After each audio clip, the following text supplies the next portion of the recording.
Shalom and welcome to Daily Torah Reading. We are in Shemot or Exodus chapter 17.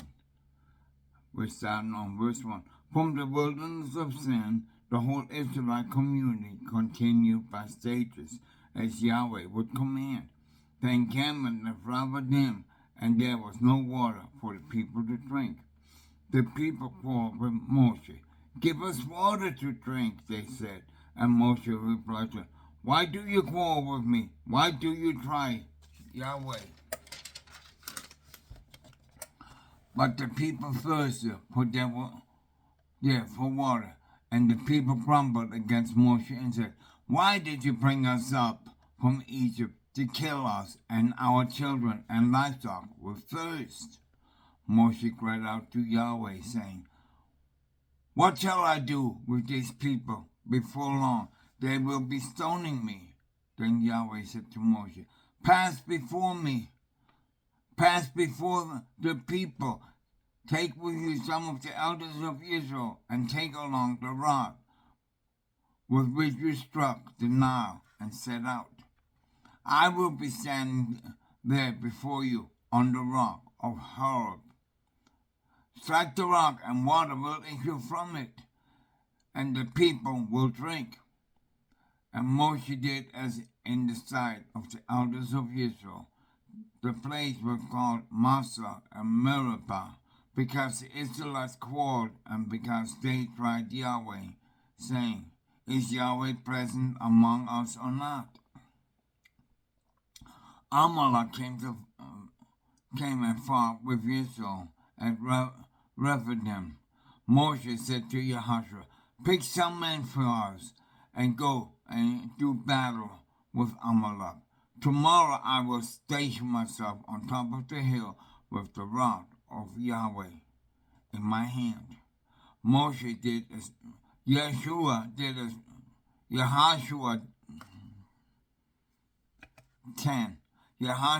as Moses told him and fought with Amalek, while Moshe, Aaron, and Hur went up to the top of the hill. Then when Moshe held up his hand, Israel prevailed, but whenever he let down his hand, Amalek prevailed. But Moshe's hands grew heavy, so they took a stone and put it under him, and he sat on it, while Aaron and Hur, one on each side, supported his hands. Thus his hands remained steady until the sunset, and Yahushua overwhelmed the people of Amalek with the sword. Then Yahweh said to Moshe, "Inscribe this on a document as a reminder and read it out loud to Yahushua. I will utterly blot out the memory of Amalek for under heaven." And Moshe built a mitzvah and named it Adonai Nisi, for he said, it means hand upon the throne of Yahweh. Yahweh will be at war with Amalek throughout the ages. Chapter 18. Jethro, priest of Midian, Moshe's father-in-law, heard of that Yahweh had blooper. Chapter 18, verse 1. Jethro, priest of Midian, Moshe's father-in-law, all that Yahweh had done for Moshe for Israel, his people, how Yahweh had brought Israel out of Egypt. So Jethro, Moses' father-in-law, took Zipporah, Moshe's wife, after she had been sent home, and her 2 sons, of whom one was named Gershom, that is to say, I had been a stranger in the foreign land, and the other was named Eliezer, meaning the God of my father was my help, and he delivered me from the sword of Pharaoh. Jethro, Moses' father-in-law, brought Moshe's son and wife to him in the wilderness where he was encamped at the mountain of Yah. He sent word to Moshe, I, your father-in-law, Jethro, am coming to you with your wife and her 2 sons. Moshe went out to meet his father-in-law. He bowed low and kissed him. Each asked after each other's robe, and they went into their tent. Moshe then recounted to his father-in-law everything that Yahweh had done to Pharaoh and Egypt and the Egyptians for Israel's sake, all the hardship that had befallen them on the way, and how Yahweh had delivered them. And Jethro rejoiced over all the kindness that Yahweh had shown Israel when he delivered them from the hand of Egypt. 10. Blessed be Yahweh, Jethro said, who delivered you from the Egyptians and from Pharaoh, and who delivered the people from under the hand of the Egyptians. Now I know that Yahweh is greater than all gods. Yes, by the result of the fiery schemes against the people. And Jethro, Moshe's father-in-law, brought a burnt offering and sacrifices for Yahweh, and Aaron came with all the elders of Israel to partake of the meal before Yahweh with Moshe, father-in-law. Next day, Moshe sat as magistrate among the people, while the people stood about Moshe from morning until evening. But when Moshe's father-in-law saw how much he had to do for the people, he said, "What is this thing that you are doing to the people? Why do you act alone while all the people stand about you from morning until evening?" Moshe replied to his father-in-law, "It is because the people come to me to inquire of Yahweh. When they have a dispute, it comes before me, and I decide between one person and another, and I make known the laws and teachings of Yahweh." But Moshe's father-in-law said to him, The thing you are doing is not good. You will surely wear yourself out, and these people as well.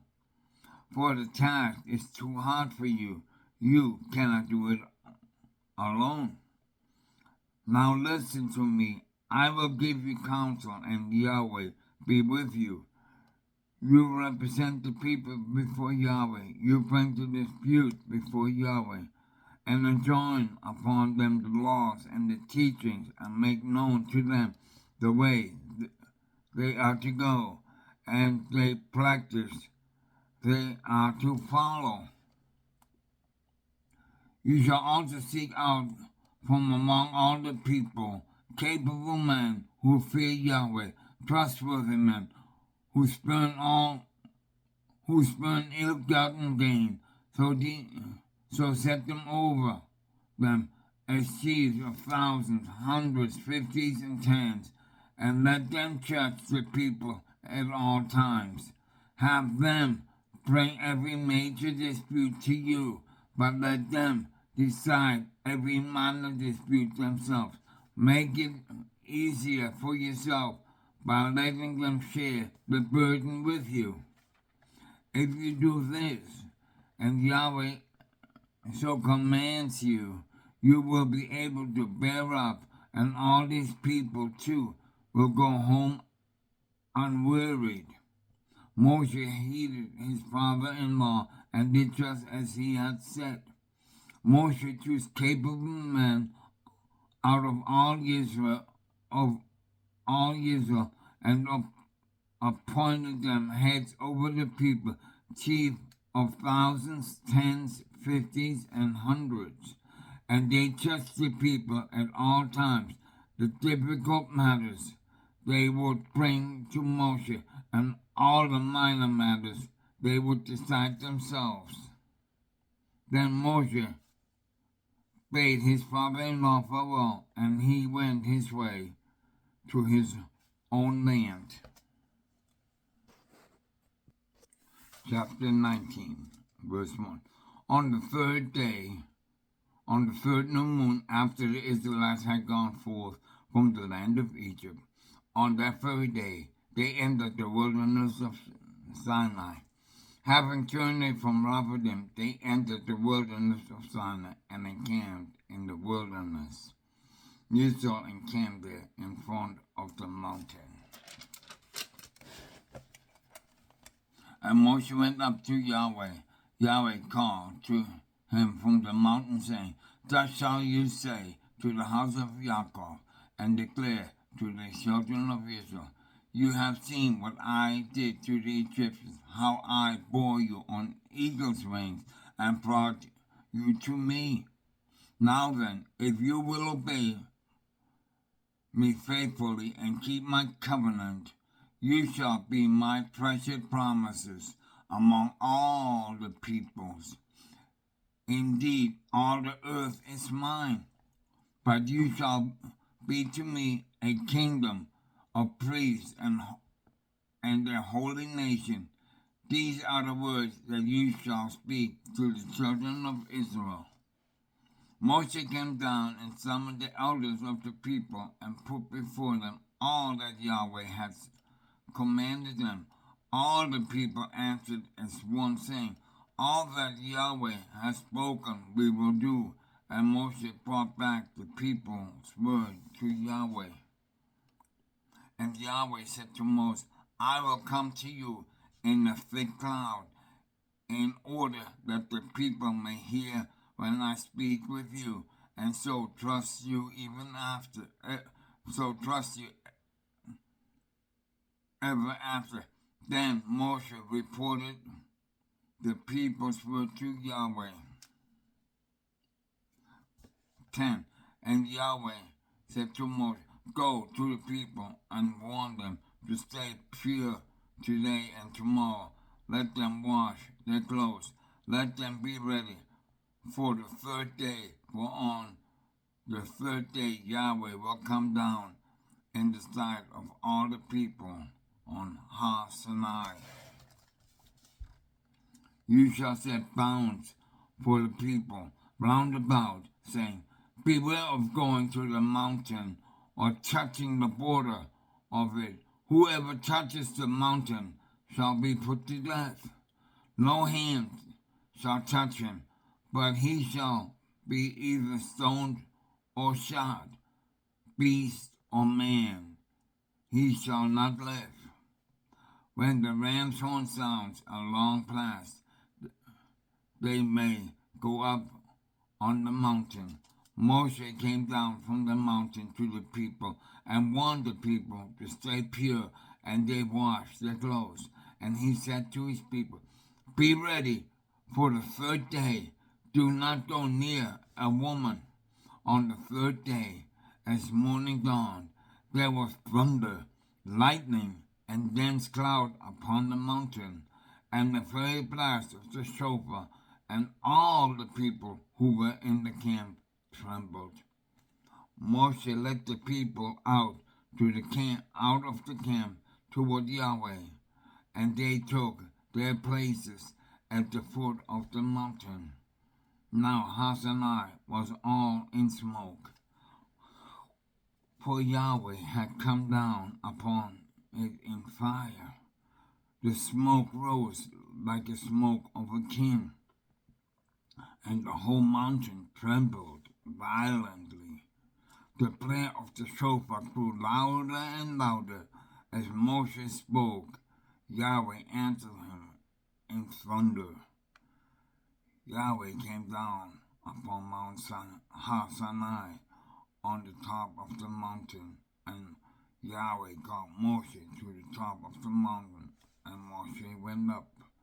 Yahweh said to Moshe, Go down, warn the people not to break through to Yahweh to gaze, lest any of them perish. The Kohanim also who came near Yahweh and stay pure, lest Yahweh break out against them. But Moshe said to Yahweh, The people cannot come up for Har Sinai, for you warned us, saying, set bounds upon the mountain and sanctify it. So Yahweh said to him, Go down and come back together with Aaron, but let not the Kohanim or the people break through the camp, but up to Yahweh, lest I break out against them.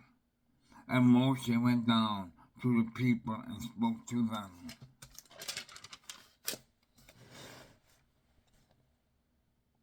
This concludes the reading of the electoral portion.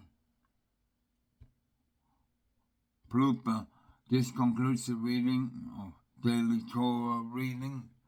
So, we ask that you come among us and teach us and guide us and bless us.